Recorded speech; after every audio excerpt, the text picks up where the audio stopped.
Charles III, by the grace of God, of the United Kingdom of Great Britain and Northern Ireland, and of our other realms and territories, King, Head of the Commonwealth, Defender of the Faith. To all lords spiritual and temporal, and all other our subjects whatsoever, to whom these presents shall come, greeting.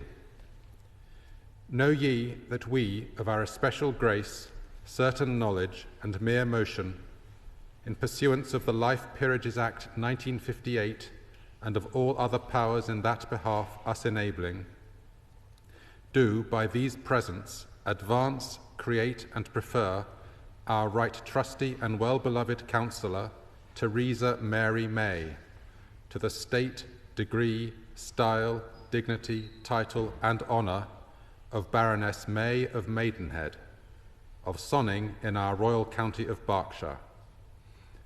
And for us, our heirs and successors, do appoint, give, and grant unto her the said name, state, degree, style, dignity, title, and honour of Baroness May of Maidenhead, to have and to hold unto her for her life. Willing, and by these presents granting, for us, our heirs and successors, that she may have, hold, and possess a seat, place, and voice in the parliaments and public assemblies and councils of us, our heirs and successors, within our United Kingdom amongst the barons. And also that she may enjoy and use all the rights, privileges, preeminences, immunities, and advantages to the degree of a baron duly and of right belonging, which barons of our United Kingdom have heretofore used and enjoyed, or as they do at present use and enjoy.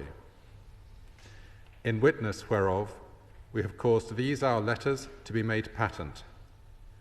Witness ourself at Westminster in the afternoon of the 21st day of August in the 2nd year of our reign, by warrant under the King's sign manual.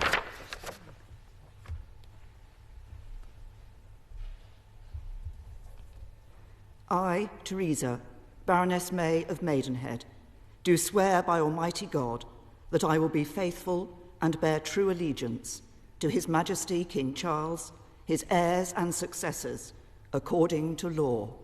So help me God.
Oral question, Baroness Kennedy of Cradley, on behalf of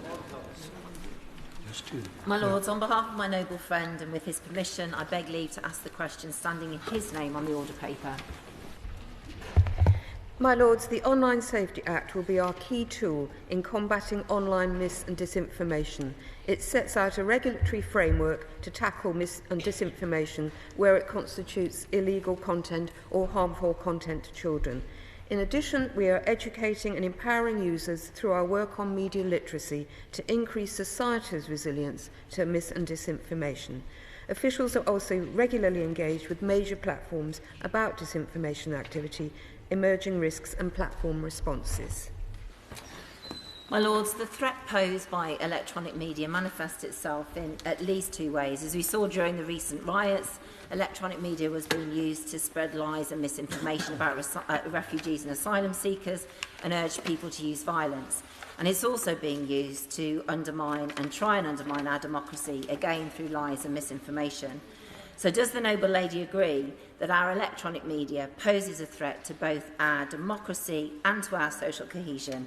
And is she satisfied that the government does have enough powers to deal with these threats, bearing in mind that we probably will need effective international cooperation? My Lords, I agree with my noble friend. We must protect the UK's democratic integrity. Our Defending Democracy Task Force safeguards our democratic institutions and processes from threats including mis- and disinformation. Sharing best practice and strategic insights with international partners helps industry and government protect our democracy from media threats. Under the Online Safety Act, companies must act against illegal content, including incitement to violence, hate speech and state-backed disinformation, and remove it. Where hateful content or mis- and disinformation is prohibited in the largest platforms' terms of service, they must remove it. False information is as likely to be spread through online platforms with smaller numbers of users as those with many users. We've heard the role of Telegram in spreading disinformation about this summer's disorders, but also the terrible suicide forums. I was very pleased to see the Secretary of State's letter to Ofcom this week on small but risky online services, and I wonder if the Noble Lady would agree to meet me to discuss this issue of platform categorisation, given the amendment which I proposed to the Online Safety Act, which this House passed in July 2023. My Lords, of course, I'd be very happy to meet with the Noble Lady to discuss this further, and I pay tribute to the work that she's done on this issue in the past. With regard to small but risky, as she knows, the Secretary of State has written to Melanie Dawes, the CEO of Ofcom, and a reply has been received today, a very detailed reply from Ofcom. We're still absorbing everything that they're proposing, but it is clear they are taking this issue very, very seriously. But that will give us the focus to have that discussion when we meet. My Lords, we've seen the first charge under the Online Safety Act's false communications offence. To facilitate further prosecutions for false communications, could the Noble Lady, the Minister, support statutory guidance to further define the term non-trivial psychological harm on a likely audience caused by disinformation?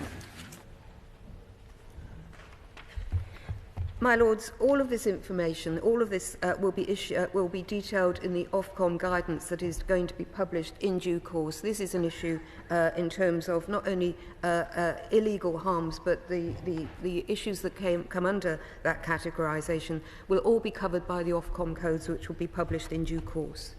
My Lords, part of the challenge of addressing the proliferation of misinformation is the large volume of accounts which are created solely to spread information which is not verifiable and is fake.